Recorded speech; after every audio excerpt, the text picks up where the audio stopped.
That's what happened when they left the jukebox with no to maintain it.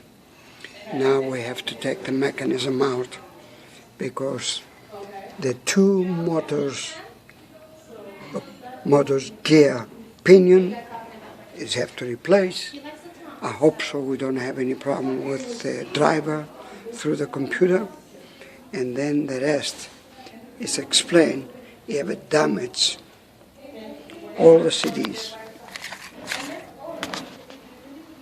and of course no lights, no 10 revolving color cylinders, is major repair cosmetically, but the most is functions.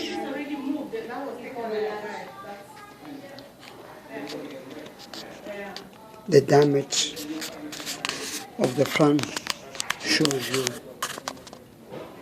they not even be able to see the problems.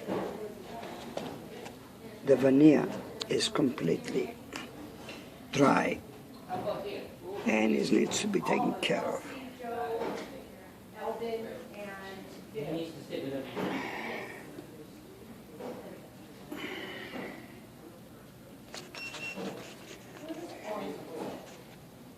That's the Racola CD 8C.